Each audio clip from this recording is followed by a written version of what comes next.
Hey everyone, my name is Tom and I welcome you to Escape Reality Hobbies. In my last video, I was able to check off one of the items on my hobby bucket list.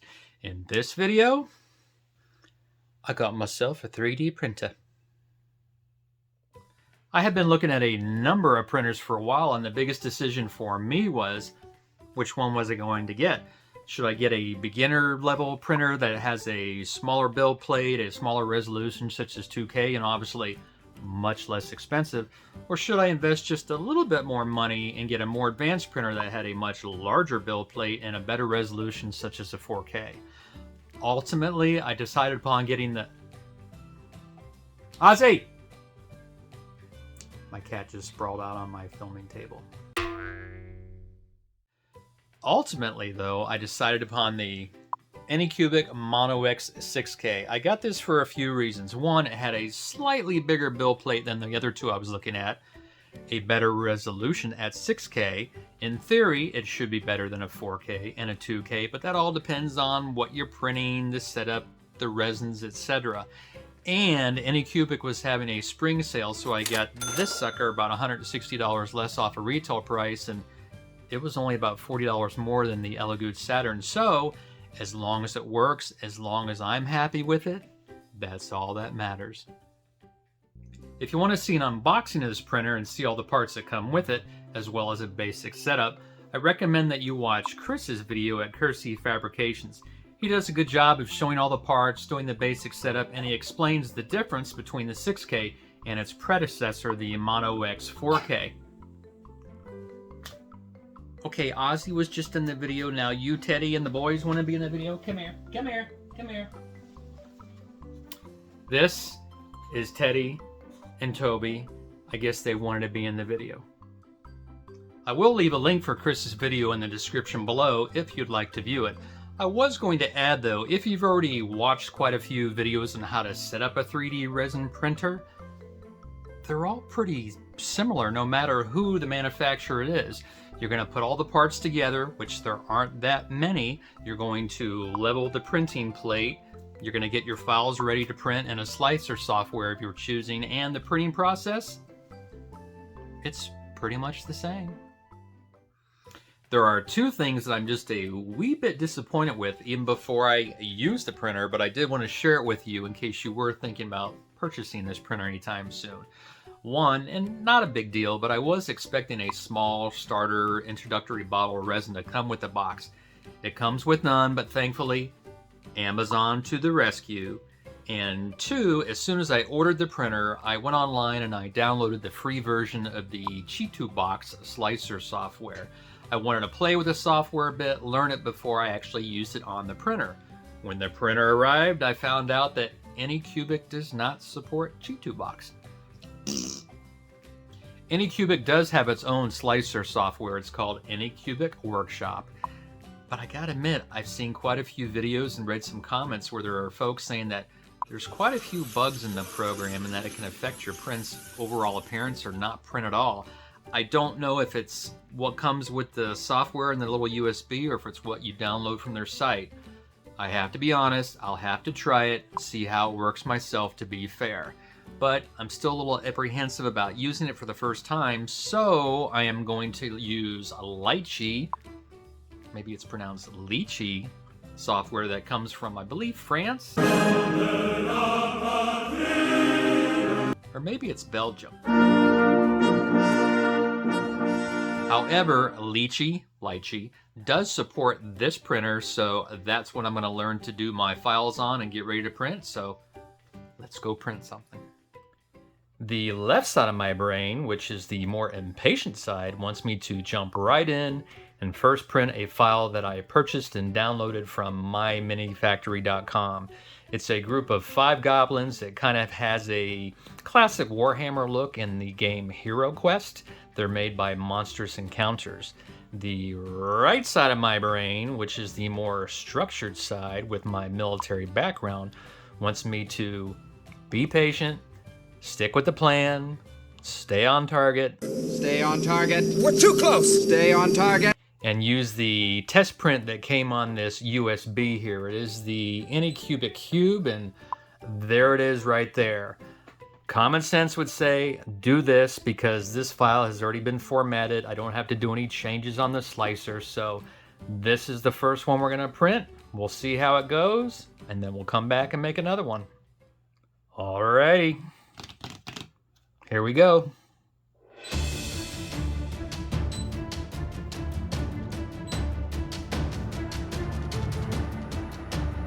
Says it's going to take 3 hours and 54 minutes. We shall see. Here is my absolutely amazing and stunning low-tech, low-budget post-printing, cleaning, and curing station. It's also an area where Ozzy's gonna want to lay on, but I won't let him. Just to show you a few things here, the printer did come with a mask and some strainers whenever you need to strain the resin from the resin vat. Came with some rubber gloves, came with some scrapers, or what would you call these, spatulas. The plastic one is for cleaning the resin vat. This is to actually get your prints off of the bill plate. I'm amazed how actually sharp this actually is.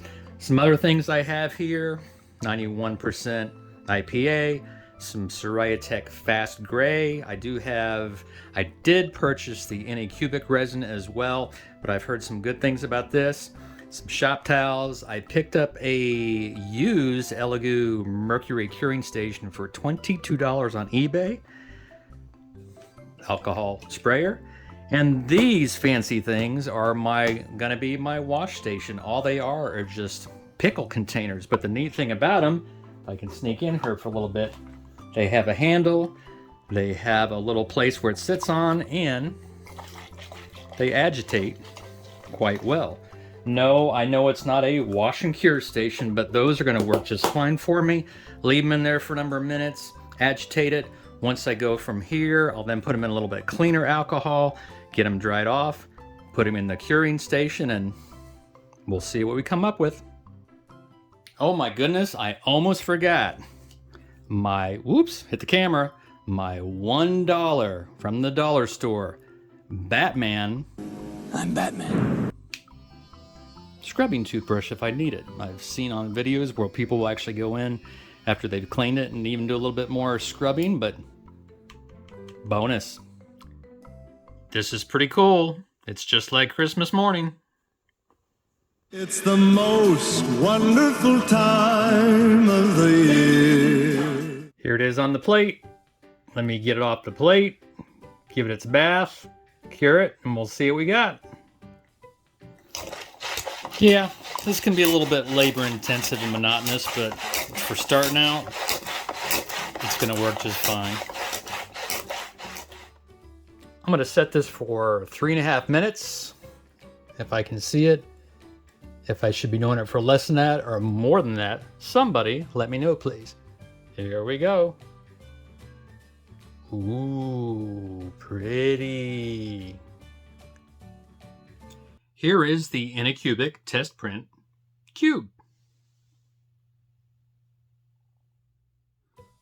I think it came out pretty good. I really don't have anything to compare it to, but everything looks nice and smooth, sharp where it's supposed to be, the writing inside the cube where it says Anycubic, and even this writing down here, the 35 millimeter, that is extremely crisp. You can even, don't know if you can see it on here, the pattern from the bill plate, but yeah, I think this is very smooth, very nice, and hopefully everything else turns out like this. So on we go to the goblins.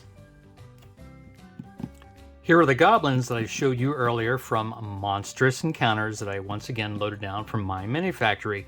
This time I actually went into the Lychee slicer, used all the standard default settings for the Anycubic Mono X 6K, and this is where my issues started. I printed 12 of these goblins, 3 of each miniature.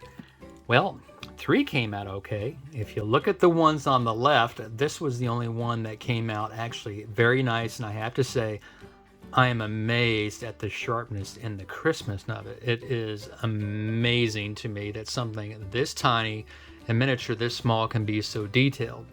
The 2 on the right hand side, if you look underneath their left arms, their left hands, on the right side as you're viewing it, you can see where supports failed, so the arm, the wrist didn't form properly.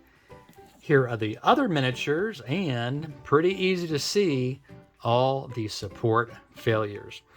Well, if your supports don't work, you're going to have issues with every single thing you're trying to print up. From doing the research, well, it tells me this is probably one of three things that is causing this. One, when the build plate comes up out of the vat, it could be possibly the lift speed way too fast. It could be that the exposure time is not enough, or it could actually be that the supports on these pre-supported miniatures aren't correct. I don't think that's it. I really think it has something to do with the lift speed and the exposure. So I'm going to go back. I know this is strike one, but I'm going to go back. I'm going to check all the settings. I had checked them first, but I'm going to tweak them a little bit. Maybe go to Anycubic's website, see what they have to say, and also reach out to others. So let's see what happens the second time. The second time I printed these guys up, even worse. I had more supports fail. I had prints that stuck to the FEP and not to the build plate. I'm not sure what's going on. I did check all the Litchi settings, make sure they were correct for this printer. I even went on the Anycubic official website and looked at the settings that they recommend. The lift speed was not too fast. The lift height was correct. The exposure time looked just right. So not sure what's going on. That's 2 strikes against me, so I'm going to try it one more time. I'm going to check some recommended settings online from people that know what they're doing, and we'll go from there. I tried for a third time using the Litchi slicer, and this time some recommendations that were actually given to me from the printing gurus that know what they're doing. The result?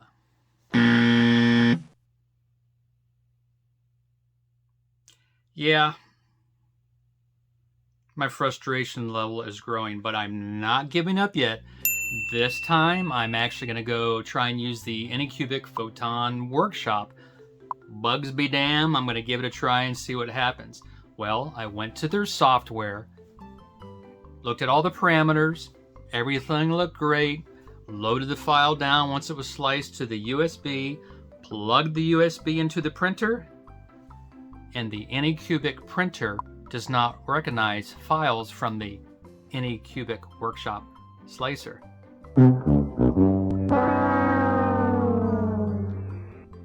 I reached out to Anycubic customer support, and to their credit, they actually got back with me the same day. They told me it's probably the particular version of the software I'm using. I'm using the 2.1.29 version, so they sent me a link for the 2.1.30 version. Once again, got that loaded, went into the slicer program, checked all the parameters, made sure the lift speeds were going to go very slow, proper distance, exposed everything properly, the bottom layers, the normal layers, everything. Once again, loaded it down to my USB, plugged it into my printer, and it still doesn't recognize anything from their software.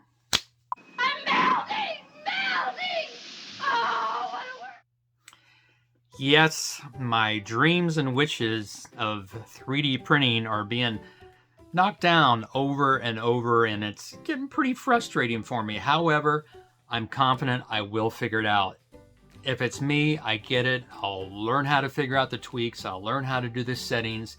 If it's an issue with the printer, well, hopefully Anycubic will, work with me. I apologize that this video isn't ending with a happy, joy, but I wanted to share with you my experience, what I'm going through, because if I go through it, and if you go through it, and other people go through it, then we know it's something with the printer and their software. So we'll see. I'll give you an update in the future to see how I do with it. Until next time, though, I want you to enjoy life, and I hope that you all get to escape reality quite often. Take care, everyone.